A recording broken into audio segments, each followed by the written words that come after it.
बिस्मिल्लाहिर्रहमानिर्रहीम।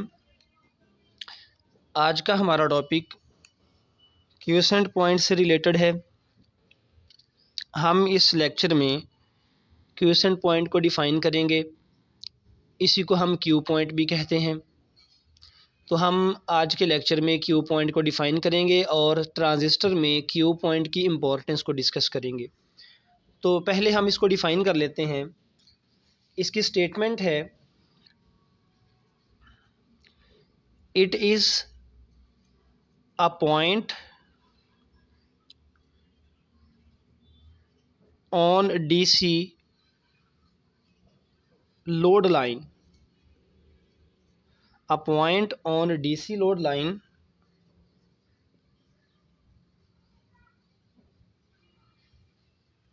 which represents values of IC and VCE। IC collector current है output loop में और VCE आउटपुट लूप का वोल्टेज है एक ट्रांजिस्टर में। So Q point DC load line के ऊपर एक ऐसा पॉइंट है जो आउटपुट करंट IC और आउटपुट वोल्टेज VCE की वैल्यूज़ को रिप्रेजेंट कर रहा है। दैट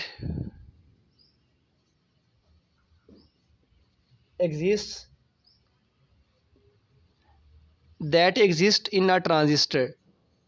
ये स्टेटमेंट प्रॉपर हम लिख लेते हैं। पहले एक ट्रांजिस्टर में IC और VCE की जो वैल्यूज़ एग्जिस्ट करती हैं, क्यू पॉइंट उनको रिप्रेजेंट करता है। और इसकी कंडीशन है कि कब हम क्यू पॉइंट डिफाइन करेंगे, when no input signal is applied.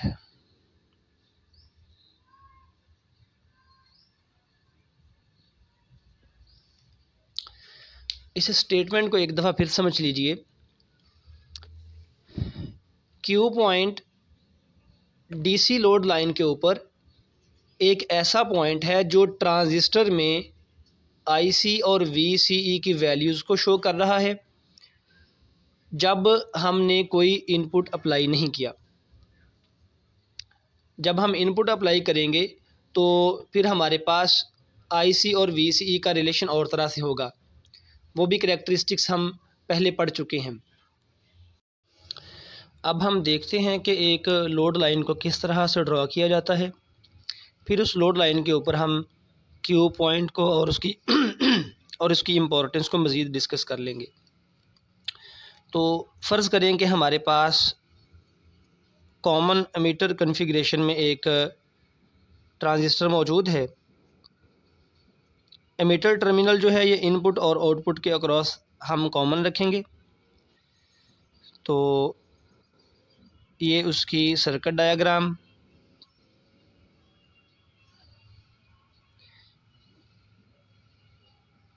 ये बेस टर्मिनल है, ये रेजिस्टेंस है RB और यहाँ पे हमने एक बैटरी कनेक्ट कर दी है VBB। ये बेस है, ये एमिटर और ये कलेक्टर के अक्रॉस करंट फ्लो कर रहा है IC, बेस में करंट फ्लो कर रहा है IB और एमिटर के अक्रॉस करंट फ्लो कर रहा है IE। इस कॉमन एमिटर कॉन्फ़िगरेशन में अगर हम आउटपुट लूप के across Kirchhoff second rule apply कर दें तो हम लिख सकते हैं, किरचॉफ सेकंड रूल ये है कि sum of all voltage in a closed loop is equal to zero. तो यहाँ पे वोल्टेज है VCC। जब हम करंट की डायरेक्शन में रेजिस्टेंस में से गुज़रते हैं, करंट की डायरेक्शन में रेजिस्टेंस की तरफ से जाएं तो वहाँ पे वोल्टेज ड्रॉप होगा करंट की वजह से IC RC, और इस वोल्टेज ड्रॉप को हम नेगेटिव लिखेंगे -IC RC। उसकी रीज़न ये है कि रेजिस्टेंस के अक्रॉस वोल्टेज ड्रॉप हो रहा। इसी तरह से जब हम इधर इस लूप में कलेक्टर और एमिटर टर्मिनल के अक्रॉस पहुंचेंगे तो यहाँ पे वोल्टेज ड्रॉप होगा VCE। कलेक्टर और एमिटर टर्मिनल्स के अक्रॉस वोल्टेज है VCE। So Kirchhoff second rule के मुताबिक sum of all voltage in a closed loop is equal to zero. तो मैंने इस आउटपुट लूप में किरचॉफ सेकंड रूल लगाया, उसके मुताबिक VCC minus ICRC minus VCE is equal to 0। जहाँ पे रेजिस्टेंस की वजह से वोल्टेज ड्रॉप हो रहा हो उसके साथ हम नेगेटिव का साइन लगाते हैं। तो ये हमारे पास एक इक्वेशन आ गई। इस इक्वेशन से हम करंट IC की वैल्यू इस तरह निकाल सकते हैं। मैं इसको लिखूँगा यहाँ से, ICRC is equal to VCC minus VCE, और यहाँ से करंट IC की वैल्यू हमारे पास आ जाएगी VCC over RC minus VCE over RC। ये एक इक्वेशन है आउटपुट करंट मालूम करने के लिए। अब हम जब लोड लाइन ड्रॉ करते हैं तो लोड लाइन जो है ये वोल्टेज VCE और करंट IC की वैल्यूज़ को रिप्रेजेंट करती है, और ये लोड लाइन दो पॉइंट्स के दरमियान है, एक सैचुरेशन पॉइंट है और एक कट ऑफ पॉइंट है। सैचुरेशन पॉइंट वो है जब कलेक्टर करंट मैक्सिमम हो, और कट ऑफ पॉइंट वो है जब कलेक्टर करंट ज़ीरो के इक्वल हो। तो हम इस इक्वेशन से देख सकते हैं, मैं इस इक्वेशन को दोबारा लिख के डिस्कस करता हूँ। तो जो हमने करंट के लिए इक्वेशन लिखी थी वो है current IC is equal to VCC over RC minus VCE over RC। मैं यहाँ पे लोड लाइन भी ड्रॉ करने के लिए ग्राफ बना देता हूँ। हम एक्स एक्सिस के अलॉन्ग VCE की वैल्यू रख लेते हैं और वाई एक्सिस के अलॉन्ग कलेक्टर करंट IC की वैल्यूज़ हैं। तो जैसा कि अभी पहले मैंने बात की कि लोड लाइन दो पॉइंट्स के दरमियान है, एक सैचुरेशन पॉइंट और एक है cut off point. Saturation point वो है जब कलेक्टर करंट मैक्सिमम हो, और कट ऑफ पॉइंट वो है जब कलेक्टर करंट जो है वो ज़ीरो के इक्वल हो। तो पहले हम मैक्सिमम करंट की बात कर लेते हैं।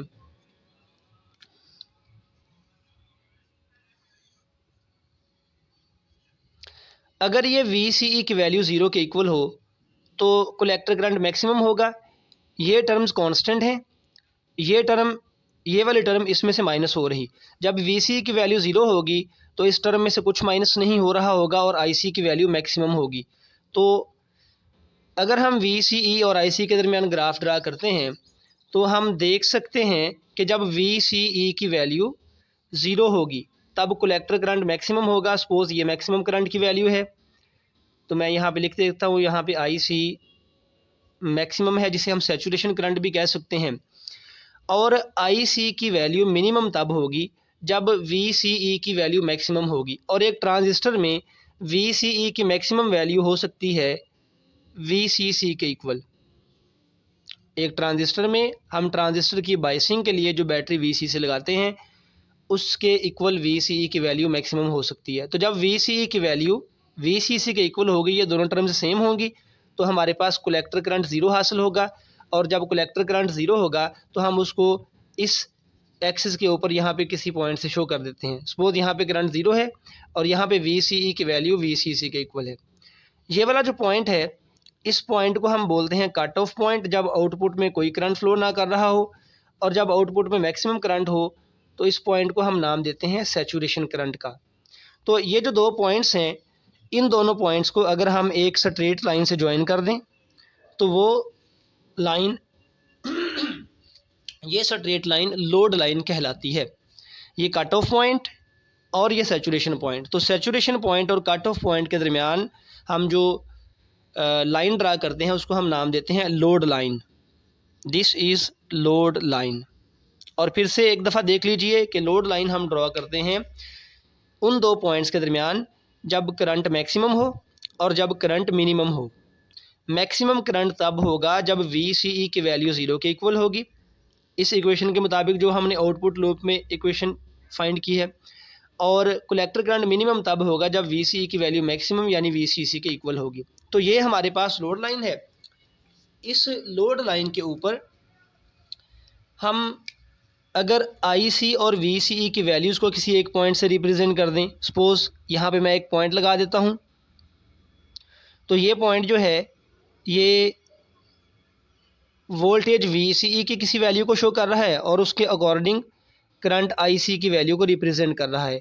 तो ये जो लोड लाइन के ऊपर एक पॉइंट है जो कि कलेक्टर करंट आईसी और वोल्टेज वीसीई की किसी स्पेसिफिक वैल्यू को रिप्रेजेंट करता है, इस पॉइंट को हम नाम देते हैं क्यू पॉइंट का। और ये जो क्यू पॉइंट है इस लोड लाइन के ऊपर किसी भी जगह पे मौजूद हो सकता है। ये क्यू पॉइंट यहाँ भी सैचुरेशन पॉइंट के करीब भी हो सकता है, ये कट ऑफ पॉइंट के करीब भी हो सकता है और दरमियान में कहीं और भी मौजूद हो सकता है। तो ये जो क्यू पॉइंट है इसकी जो बेस्ट लोकेशन है वो इस लोड लाइन के मिड में है। किसी भी ट्रांजिस्टर के ऑपरेशन के 3 मोड्स हैं जो हम इससे पहले लेक्चर्स में डिस्कस कर चुके हैं। ट्रांजिस्टर के ऑपरेशन का एक मोड है कट ऑफ, बल्कि हम इसे रीजन भी कह सकते हैं। ट्रांजिस्टर के ऑपरेशन का एक रीजन है कट ऑफ रीजन, एक है सैचुरेशन रीजन, एक है एक्टिव रीजन। इसके अलावा एक और रीजन भी है जिसको हम ब्रेक डाउन रीजन का नाम देते हैं, लेकिन हम मोस्टली इन 3 रीजन्स की बात करते हैं। कट ऑफ रीजन जो कि ये वाला पॉइंट रिप्रेजेंट कर रहा है। कट ऑफ रीजन तब होगा जब आउटपुट में कोई करंट फ्लो नहीं कर रहा होगा। एक सैचुरेशन रीजन है जब मैक्सिमम करंट फ्लो कर रहा हो, और एक है एक्टिव रीजन। हम ट्रांजिस्टर को एक एम्पलीफायर के तौर पे अगर इस्तेमाल करना चाहते हैं तो उसके लिए ज़रूरी है कि ट्रांजिस्टर जो है वो एक्टिव रीजन में ऑपरेट कर रहा हो।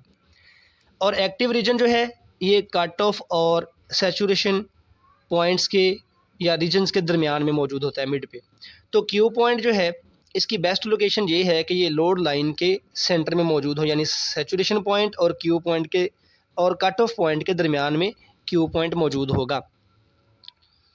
एक्टिव रीजन में एक ट्रांजिस्टर का जो एमिटर बेस जंक्शन है वो फॉरवर्ड बाइस्ड होगा और collector base junction reverse biased होगा।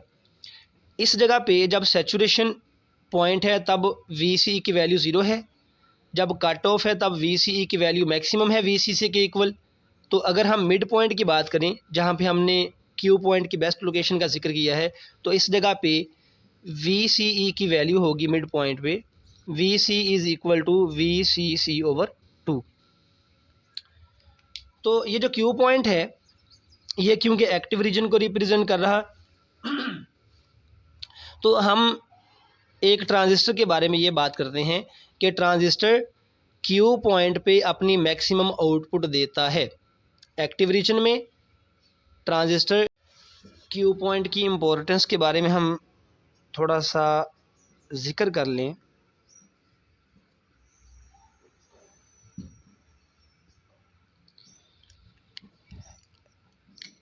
हम किसी भी ट्रांजिस्टर में मैक्सिमम आउटपुट हासिल करते हैं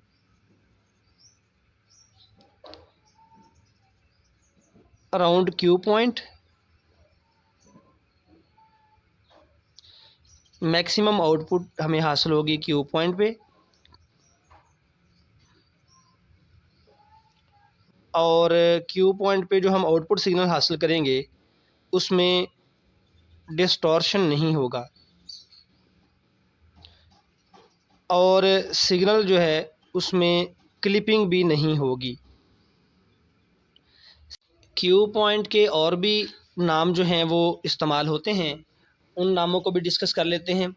जैसा कि यहाँ पे हमने स्टेटमेंट में लिखा था कि क्यू पॉइंट जो है ये क्यूजन पॉइंट है, उसको मुख्तसर करके क्यू पॉइंट लिख सकते हैं। इसके और जो डिफरेंट नाम इस्तेमाल होते हैं वो ये हैं कि हम क्यू पॉइंट को ऑपरेटिंग पॉइंट का नाम भी देते हैं। ऑपरेटिंग पॉइंट इसलिए कहते हैं कि एक्टिव रीजन है, जहाँ पे क्यू पॉइंट होगा वो एक्टिव रीजन है और एक्टिव रीजन में ही एक ट्रांजिस्टर ऑपरेट करता है। इसके अलावा हम क्यू पॉइंट को एक वर्किंग पॉइंट का नाम भी दे सकते हैं और हम क्यू पॉइंट को बायस पॉइंट का नाम भी देते हैं। Cuisine point, Q point, operating point, working point या बायस पॉइंट, ये तमाम टर्म्स एक ही चीज़ को ज़ाहिर करती हैं, दैट इज़ क्यूसेंट पॉइंट।